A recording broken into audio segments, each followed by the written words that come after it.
3 o'clock in the morning and fresh produce from Italy and France is arriving at the warehouses of Gordon's fruit and vegetable suppliers in London's Covent Garden Market.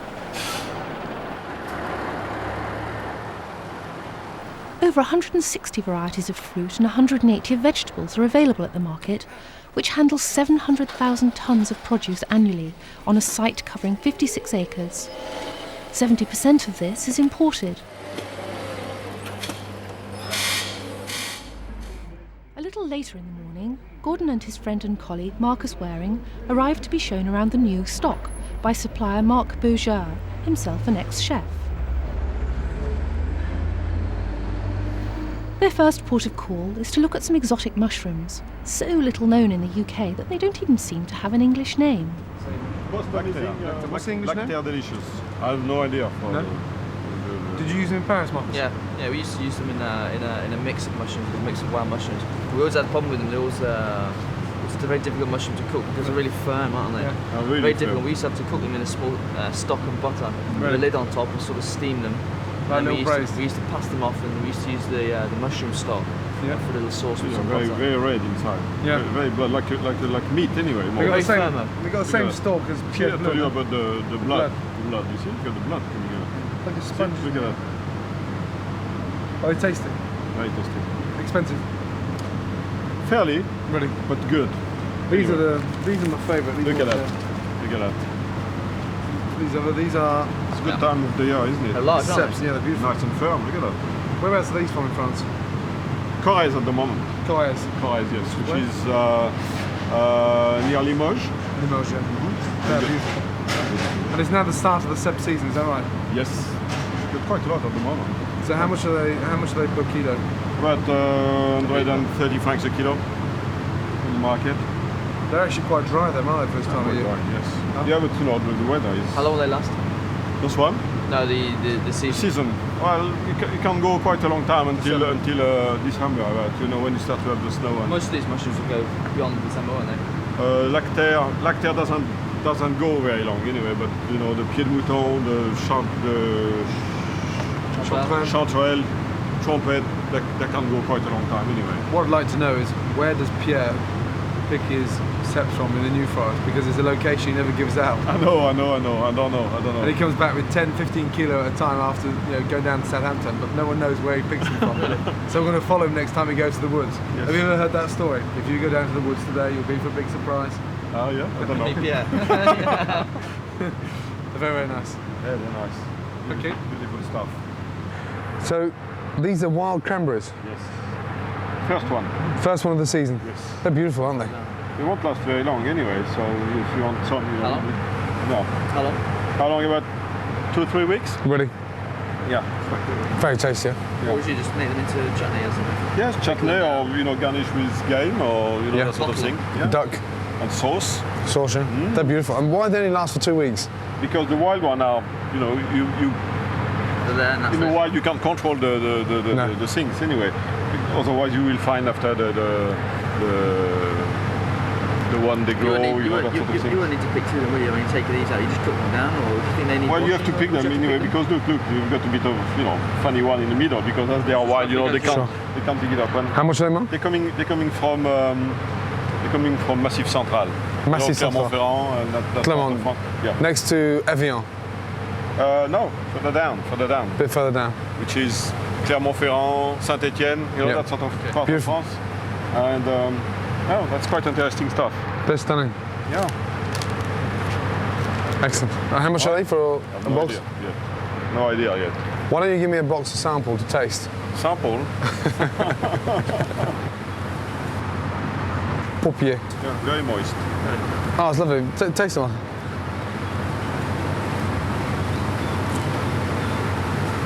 The leaves are thick, It's quite tasty, isn't it? and for me, it's a salad in it's a salad in France that we never used to dress. No. Just, on the yeah, top, yeah. just put on top, yeah.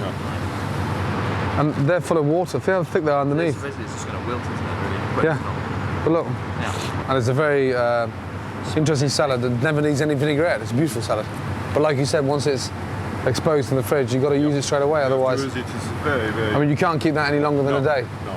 There's a very interesting rumour in London about a certain top chef that goes around looking for ingredients like that and buys them on the cheap.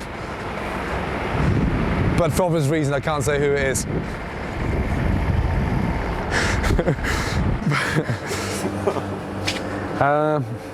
So all this is from Italy? Italy, oui. And it arrived last night? It arrived last night, tomorrow. That is beautiful. You'd think it's tarragon, wouldn't you? Looks like it, yeah. Looks like very hard to get hold of, look, they split like that, you know, like a rocket, you see. It's delicious. This is one of the most underused herbs in the country, sarriette. What's the English name for sarriette? No name. No name, let's try it, yeah. What? There's no name. Oh, no, really? No name. It's very nice, very fragrant, isn't it? Yeah. I love the flavour. Sauge with the rabbit. Beautiful. Sage. Sage. Some rosemary. What's that there? Lemon balm? No. Mint? No. Mint. Kind of mint. Ooh, lemon mint. Yeah, there's lemon mint. That's interesting.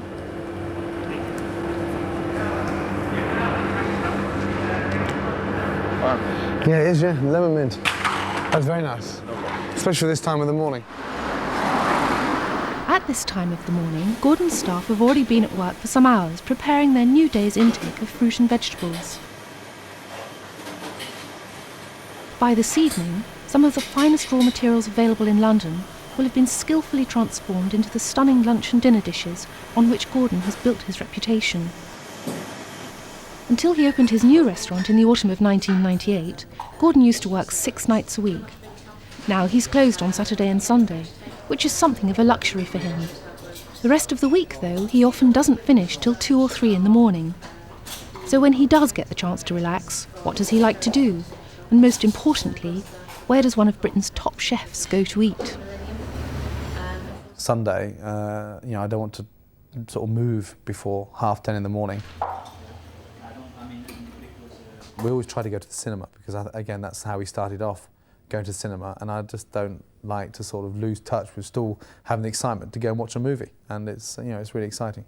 So a very plain and very simple Sunday evening, unless I'm working, of course. I suppose the biggest and the hardest problem we had there was when I was writing the book. The only time I could actually physically sit down and write was a Sunday night. So that was hard. For 3 months, we very rarely sort of went out, which was tough. I don't know why I've started writing another one. It's nothing worse than having a bad meal on a Sunday. That sets me up for a bad week. I can feel it in my bones. We play safe. And our favourite restaurant, which we've been going to the last 4 years, is the Caprice. We never book, we shouldn't say that. We always ask to be sat at the bar, because like that, no, not being disrespectful, but our backs to the dining room, and no one ever has their back to the dining room. But it's peace and quiet. And I'll have a Caesar salad with no croutons, because I don't like the deep fat fryer that they fry these croutons in. Tanya will start with a tomato and basil galette. And then I'll have this amazing piece of deep fried cod with pea puree and French fries. And by the time I start eating the French fries, Tanya's already probably stolen half of mine. And Tanya will have like duck or something like that, but very, very simple. No?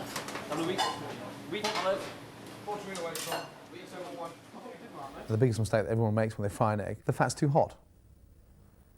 Frying an egg in a nice tempered butter, where you're cracking it very carefully into the pan, it's at a very moderate heat, and it's not spitting everywhere.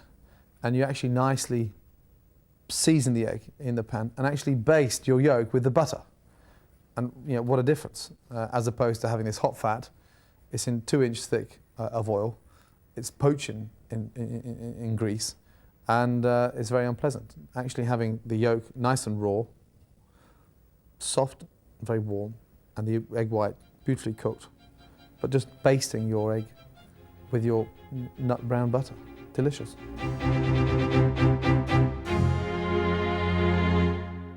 Scrambled egg, again, another classic.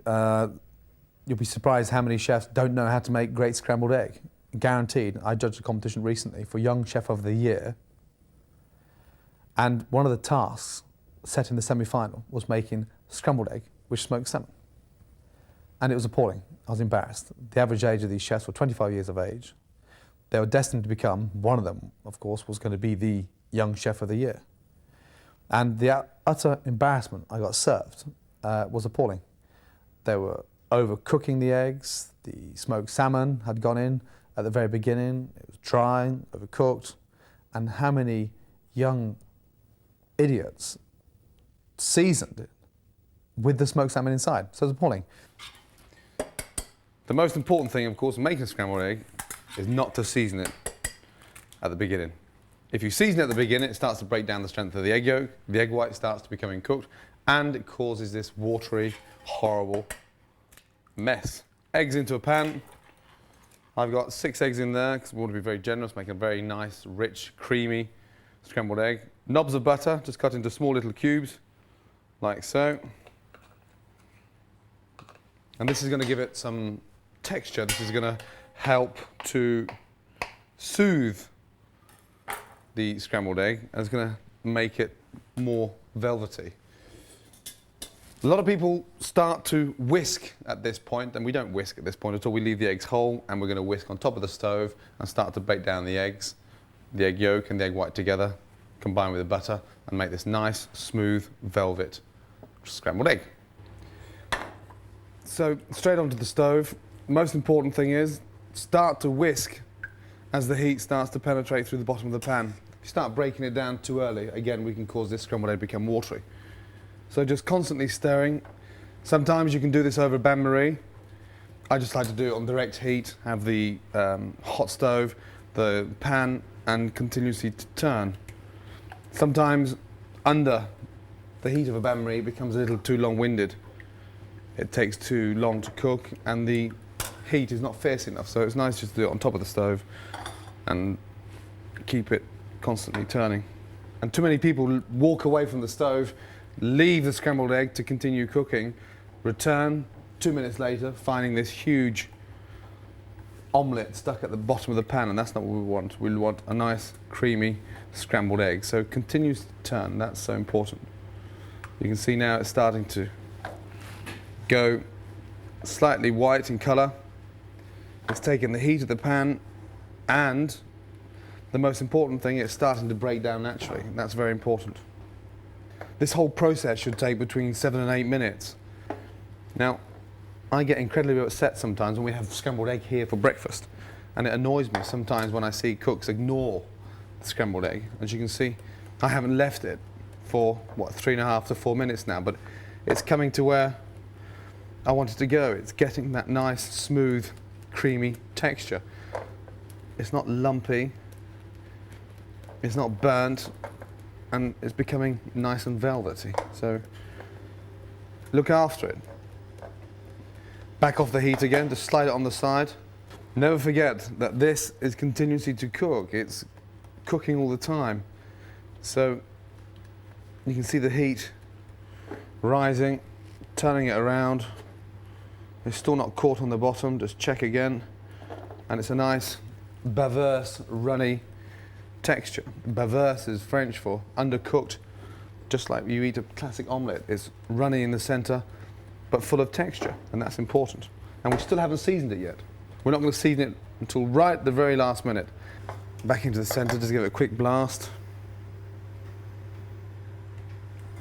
Back off to the side. And now it's very hot at the bottom. It's starting to come together.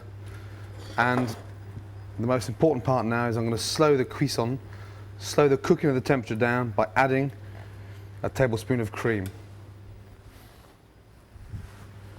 Cream straight in, fold it around, bring down the temperature of the pan, stop the cooking of the eggs. Voila. And there you have a nice textured scrambled egg ready for seasoning. It's not going to continue cooking because we've slowed it down, we've stopped the cuisson, and we're now just going to create the seasoning finally. Generous on the salt, nice freshly ground pepper, and mix that in. Again, you can see it's not runny, it's not watery, it's got a lovely, smooth, creamy texture. The garnish, today we're going to put some wild mushrooms through the centre. Nice hot pan. I always prefer to place the mushrooms in first, to dry them. 30 seconds, and then some butter in there. We're frying the mushrooms in order to concentrate on the flavour. I've put the mushrooms in first to extract any excess water, because we don't want our scrambled eggs watery. And so it's important to have a very hot pan, beautifully colour the mushrooms. Again, nicely seasoned. This can be made, if you're making scrambled egg with smoked salmon, of course, then we would add the smoked salmon in now. Not any earlier, but now, because it's nice and ready, it's beautifully textured, and it can hold the smoked salmon. If we put it in earlier, then it will break it down and help it to go watery.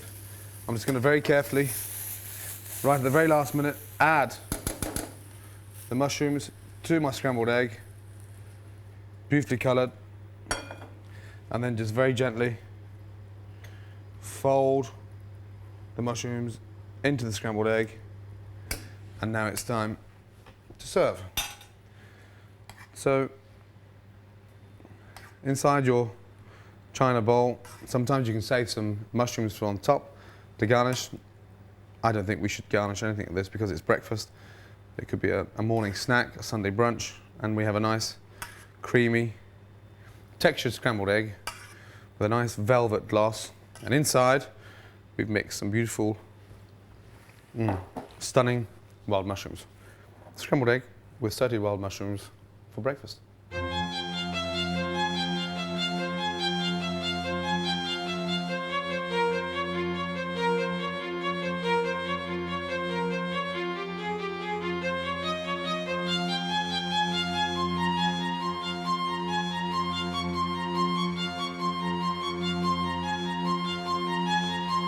There's a serious art in making pomme puree, and as you know, it's not easy. The most important, of course, is starting off with the right product. This is a rat potato, one of the most interesting and sought-after potatoes for making pomme puree. The reason why this particular potato is so popular is the fact it's actually very moist and it's extremely waxy. And the most important part is once they cook, we peel them when they're warm and then we push them through a sieve to prevent them from becoming lumpy. But there are several potatoes. There's quite a few, in fact, that we can use for pomme puree. There's the most important, obviously, the rat. Roosevelt potatoes, which is dark, beautiful red, slightly drier inside, but it doesn't hold the same kind of wax, so therefore the pomme puree becomes slightly wet, and therefore can become a little fad. These other potatoes, this third one here, is the binge potato. Not as flavoursome as the rat, but in general, a very good potato for making pomme puree in bulk. Sometimes when we have a problem with our rat potatoes, we add 2 or 3 of these just to give it that kind of extra body. But the nice thing about this is it's actually extremely dry and has a lovely yellow tint. There's nothing worse than looking at a pomme puree and realising it's slightly wet but anemic looking. This gives it a nice, rich, yellow texture. You can almost think you've put egg yolks in it, but we don't put egg yolks in there. But your best one is this one? Yeah, this is the number one, the rat potatoes. And we don't even wash them either, so we don't remove any of the starch off. Because it's a potato that doesn't need washing because they're actually grown half in soil, half out. Is that the one you used to use in Paris? These are the ones we used to use in Paris, that's right. Except in Paris, of course, we used to have 70% butter and 30% potato. Of course, what we do now is we have 70% potato and 30% butter because we don't want it to be too rich. But this is the most exciting potato in order to make a lovely pomme puree. For those who can't buy binge potatoes, rat potatoes, or these Roosevelt potatoes, these dark, beautiful red skins, a very good alternative that you can buy in the shops are Jersey Royals. again, beautifully coloured. They're very moist, and they have a certain amount of wax, which can stop you from adding lots of butter. So we've got this really creamy texture pomme puree without having to think of adding 2 kilos of butter. So Jersey Royals, for those who can't find these lovely rat potatoes. I think supermarkets are getting a bit more versatile now, aren't they? They're getting very versatile, yeah, definitely. A lot more selection. You can find get rat potatoes. There are certain markets, the supermarkets, they will select some of these. Yes, They definitely. will have all nice packed up, especially for them, I think. Yeah. Marks and Spencer's, for instance. Well, it's been a long time since I've been in the supermarket, yes. and I don't intend going in one of those for another 10 years. I'll leave that to Tana and Marcus. Don't let me laugh, go on. I think personally, coming down to the market is an important part of a chef. I think what it does do, it reminds you of what you forget, really. Sure. And I think coming down, spending half an hour with the guy that you talk to on the telephone is important, because he enlightens you to the things that you're missing all the time, and he tells you what's coming, he tells you what's on the way, and he's basically going to tell you how long things are going to last for. So when you come in to adjust your menu, I think it's important. Yeah, definitely. For me, it's an important thing, and today I'm writing my new menu, and I brought my notepad and I'm taking notes of what's going to be lasting for the next few months, because it's important that as you start to write a menu that things don't run out. You put something on the menu, I think it's important, don't you? Sure, absolutely, definitely. And also, we take for granted in a big way that we just pass an order through a answer machine. You expect it to be everything's going to be there. And also for these guys here, far more important for myself and Marcus to be here, checking the produce and keeping an eye on the prices, because when we see what prices they're paying for it, that keeps them on their toes, so they can't start ripping us off. So it works both ways. But on the other hand, the times are changing where you can buy most things throughout the year. They're beginning to grow things all the time, aren't they? Sure. Without having to become organic. But then it becomes a state that you're getting strawberries in the middle of winter and the flavour changes, and you've got to realise that. And I think you have to teach your chefs that. But chefs should spend more time with their suppliers. Well, they should be like us here at 5:45 this morning, checking our produce, seeing it arriving off their van, going into our kitchens before even our cooks get to see it. Yeah. That's the important part. This is the best part of the morning, because this is something the Michelin guide never see you eating, is bacon sandwiches. We can't serve these at the restaurant for obvious reasons. But look at these. Look, nice, beautifully grilled bacon, some daddy sauce, and the butter has been melted, and we're about to indulge. Absolutely. Fantastic. Something we never got in France, because the French don't understand the true philosophy about an English bacon sandwich.